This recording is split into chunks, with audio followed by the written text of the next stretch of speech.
J'entends souvent dire qu'il n'y a pas de think tank en Afrique, qu'il n'y a pas de réflexion intellectuelle et que c'est ce qui causerait la perte du continent, mais c'est pas vrai. Tout d'abord, il y a des milliers de think tanks, d'ONG, d'instituts, malheureusement dépendants de sources occidentales. Par exemple, ceux qui existent autour de la galaxie de George Soros, de Mo Ibrahim et d'Hélène Johnson Sirleaf. Mais il y a aussi des initiatives africaines. Nous allons parler de l'industrialisation de la Guinée équatoriale, qui est la clé de son émergence. Eh bien, ce concept d'émergence et d'industrialisation, il n'est pas tombé du ciel. Un beau jour, le président Biagnema Mbasogo n'a pas décidé, tiens, on va industrialiser, on va émerger. Il a au contraire, avec l'élite, avec le leadership équato-guinéen, il a préparé cela. Il y a eu un grand colloque à Malabo en 2015, précisément sur l'émergence, où on a défini les conditions de celle-ci. Les conditions de celle-ci, c'est que la Guinée équatoriale s'industrialise, devienne un État pluri-industriel. Et on a mis un plan d'études et on a défini celui-ci. Le but de l'émergence que la Guinée équatoriale voudrait entre 2020 et 2023, c'est de quitter le statut d'État producteur d'hydrocarbures, c'est-à-dire vivant uniquement de la rente de son sol, et devienne un État industriel, en se servant justement des moyens de financement de la manne pétro-gazière, de ce qu'on a appelé le nouvel Eldorado, pour construire l'industrialisation du pays. Celle-ci repose sur 5 piliers. Premier pilier, c'est évidemment l'industrie pétro-gazière. Il n'y a pas de raison de la changer. La Guinée équatoriale est à la pointe de celle-ci. Il y a notamment un modèle mondial, c'est le complexe de Punta Europa sur l'île de Bioko, près de Malabo 2, où on pratique à un haut niveau d'industrialisation la production gazière, notamment là-bas. Tout est récupéré, alors que dans toutes les exploitations gazières, on a d'immenses pertes qui vont parfois jusqu'à 40% du gaz. Cela n'existe plus à Malabo, elle sert à produire de l'énergie. Deuxième pilier, il découpe du premier, mais il est différent de celui-ci, c'est l'industrie pétrochimique. Il s'agit à partir de l'industrie pétrogazière de définir une industrie chimique avec la production de productions chimiques de haut niveau. Troisième pilier, c'est l'exploitation des forêts, en particulier sur le continent, et c'est le travail qui est issu de la réflexion du vice-président équato-guinéen, Théodore Mangué Obiagnema, celui qui s'est retrouvé, à cause de cela d'ailleurs, placé au milieu de l'affaire des biens d'Imalaki. Ce n'est pas, comme on l'a expliqué parfois, un golden boy qui vivrait dans la jet set, c'est un chef d'entreprise précisément dans le domaine de l'exploitation des forêts. Lorsqu'il était ministre de la forêt, il a réformé le code des forêts équato-guinéen pour que les multinationales occidentales ne puissent plus piller et conduire à néant ces forêts, mais pour que l'exploitation se fasse de manière rationnelle, notamment en replantant les espèces rares. Quatrième pilier, eh bien, tous ceux qui ont eu la curiosité lorsqu'ils sont allés à Sipopo d'aller voir les alentours qui sont touristiques, ont été frappés par la beauté des paysages, la beauté de la mer et des plages.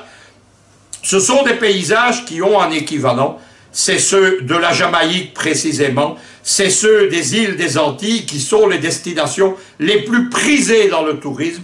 Le but de Malabo, c'est de faire de l'industrie touristique conçue de façon rationnelle, comme l'ont fait par exemple les Turcs, c'est de faire de cette industrie l'un des piliers de l'émergence économique. Enfin, le dernier, il concerne Malabo 2 précisément, c'est de faire de Malabo 2, qui abrite déjà de nombreuses banques, de nombreuses infrastructures commerciales, financières et industrielles, d'en faire un hub économico-financier. Le modèle, il est clair, c'est Doha ou Dubaï dans les Émirats, c'est de faire la même chose au cœur de l'Afrique, au cœur du golfe de Guinée. À ce moment-là, la Guinée équatoriale, en offrant des services et en étant une plateforme internationale économique et financière, servirait d'interface entre l'économie, notamment européenne et occidentale, et entre l'économie du bloc émergent eurasiatique, avec notamment le projet des routes de la soie de Xi Jinping, qui ont un volet africain, et dans lequel Malabo, avec cela, pourrait être un partenaire extrêmement apprécié. Il s'agit aussi d'ailleurs de se tourner vers d'autres économies, celle de l'Iran par exemple. Voilà ce qu'est l'émergence conçue en Guinée équatoriale. Vous verrez que c'est un projet rationnel, qu'il repose sur l'industrialisation et qu'il arrive entre 2020 et 2023, au pire 2025-2030. On est loin des scénarios chimériques de l'Union africaine avec des émergences en 2063. Il y a encore un mot à dire là-dessus. Il y a des lois de l'émergence économique. Elles ont été définies par le germano-américain Friedrich List dans les années 1800-1850. C'est le père de l'unification allemande, de l'industrialisation américaine et de la CE devenue Union européenne. Il a défini les lois, on peut les résumer d'une façon très simple.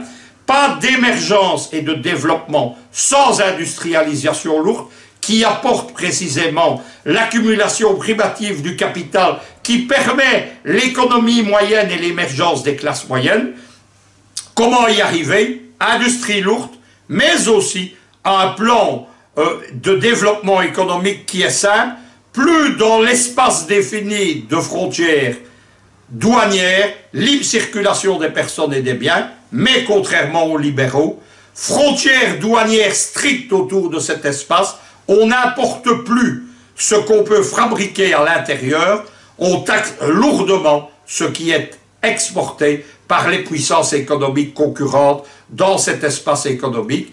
C'est l'opposé même, ces lois du développement économique, qui, je le rappelle, ont servi aussi à l'industrialisation lourde de l'économie soviétique sous Staline, qui a permis à la Russie soviétique de devenir la superpuissance mondiale jusque le début des années 90, et qui a permis à l'URSS de Staline de vaincre le Troisième Reich nazi, pourtant immense puissance industrielle elle-même.